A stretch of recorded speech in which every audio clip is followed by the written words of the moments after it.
បានយាងចុះមកដល់ហើយ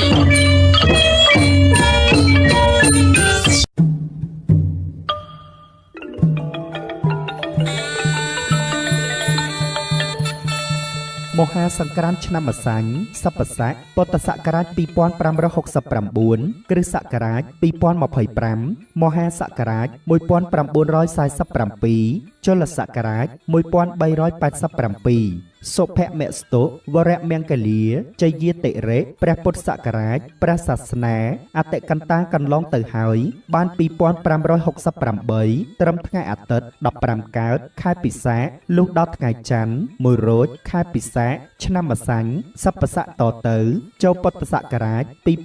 2569និងកណនីឆ្នាំម្សាញ់ឥឡូវនេះសង្ក្រាន្តចូលមកដល់នៅក្នុងថ្ងៃច័ន្ទ2រោចខែចែកត្រូវនៅថ្ងៃទី14ខែមេសាគ្រិស្តសករាជ2025វេលាម៉ោង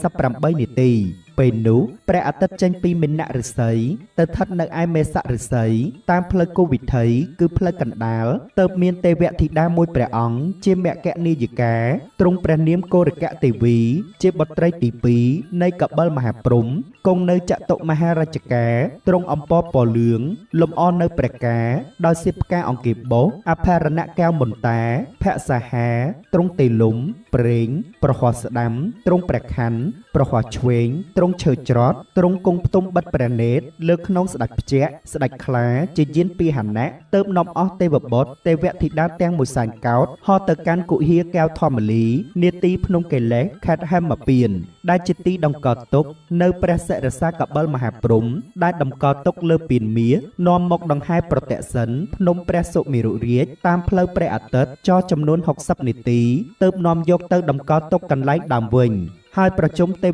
បុត្រទេវធីតាទាំងមួយសែនកោដ្ឋចូលទៅស្រង់ទឹកអនន្តមហាស្រះដែលមានទឹកហូរចេញពីបំពង់ថ្មកែវដែលជាមាត់គុកសពរាជទាំង7ត្រជាក់ក្សេងក្សានព្រះរាជហឫទ័យហើយនាំគ្នាចូលទៅសមាទានរក្សាសិលដោយសមនស្សរីករាយគ្រប់ព្រះអង្គក្នុងភគវតីសភាសាលាព្រះវិសកម្មទេវបុត្រនិមិត្តថ្វាយដើម្បីបន្ទោបង់អពមង្គលអច្ឆរិស្រឡះហើយចម្រើននៅសិរីសួស្តីជ័យមង្គលជន្មាយុយឺនយូរដល់ទេវតានិងមនុស្សសត្វផងទាំងឡាយតាំងពីឆ្នាំថ្មីចូលមកនេះបានទូលំទូលាយសុខក្សេងក្សានតរៀងទៅថ្ងៃច័ន្ទ2រោចខែចែកត្រូវនៅថ្ងៃទី14ខែមេសាគ្រិស្តសករាជ2025វេលាម៉ោង 4:48 នាទីទៀតភ្លឺជាថ្ងៃចូលឆ្នាំវរៈមហាសង្ក្រាន្តថ្ងៃអង្គារ3រោចខែចែកត្រូវនៅថ្ងៃទី15ខែមេសាគ្រិស្តសករាជ2025ជាថ្ងៃវរៈវណ្ណបតថ្ងៃពុធ4រោចខែចែកត្រូវនៅថ្ងៃទី16ខែមេសាគ្រិស្តសករាជ2025វេលាម៉ោង 8:20 នាទីនិង36វិនាទីជាថ្ងៃវរៈឡើងស័កគម្រប់ជាសង្ក្រាន្ត3ថ្ងៃស្រេចបរិបូរណ៍ចូលជាសកលឆ្នាំម្សាញ់សព្វស័ក្តិមហាសករាជ1947ចុលសករាជ1387តទៅនៅក្នុងឱកាសសង្ក្រាន្តទាំង3ថ្ងៃសូមអស់ប្រជាប្រុសស្រីផងទាំងឡាយរៀបចំពលិកាគ្រឿងសក្ការៈបូជាអុជប្រទីបជ្វាលាថ្វាយព្រះរតនត្រ័យនិងទទួលស្វាគមន៍ទេវបុត្រទេវធីតាឆ្នាំថ្មីហើយខំលះបង់អាក្រក់អន្តរថ័យជាចិត្តអប្រិយជាប់ដោយគំនុំគុំគួនព្យាបាទឆ្លៀននេះដែលកើតមាននៅក្នុងឆ្នាំចាស់ឲ្យជ្រះស្រឡះតាំងចិត្តប្រព្រឹត្តល្អប្រកបដោយមេត្តាករុណាមុទិតាឧបេក្ខានិងបញ្ញាធ្វើបុណ្យសុំទានតាមបែបប្រពៃណីរក្សាសីល5ឲ្យបានជាប់ជានិច្ចនោះទេវតានឹងឲ្យសពសាធុការលោកអ្នកនឹងមានសិរីសួស្តីសុភមង្គលវិបុលសុខគ្រប់ប្រការតាំងពីឆ្នាំថ្មីនេះតរៀងទៅរំដាប់ទទួលទេវតារំដាប់ទទួលទេវតាតាមទំនៀមបុរាណរៀងរហូតមកត្រូវរៀបរៀងទេវតានៅខាងមុខផ្ទះមួយសម្រាប់តាំងគ្រឿងពលិកាផ្សេងត្រូវរៀបក្រាលសម្ពត់ពណ៌សហើយរៀបចំនៅគ្រឿងសក្ការៈបូជាទេវតាមានជាអាចបាយសី9ថ្នាក់មួយគូបាយសី7ថ្នាក់មួយគូបាយសី5ថ្នាក់មួយគូបាយសី3ថ្នាក់មួយគូបាយសីបច្ឆាមួយគូស្លាធម៌មួយគូទឹកអប់មួយគូទៀន5ធូប5លីក5ផ្កា5ដាក់លើជើងពៀនមួយ មួយគូ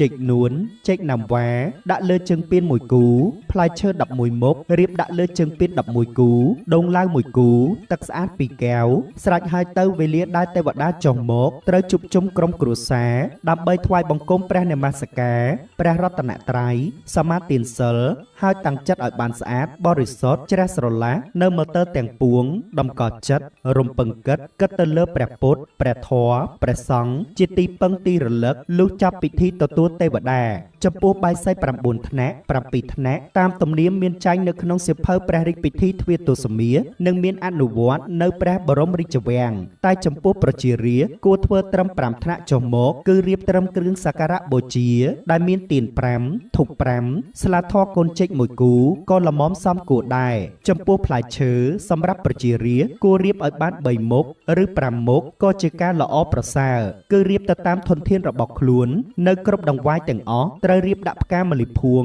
នៅលើគ្រប់ដង្វាយនៅលើជើងពៀននិងលើបាយសីហើយត្រូវដុតទៀនបំភ្លឺ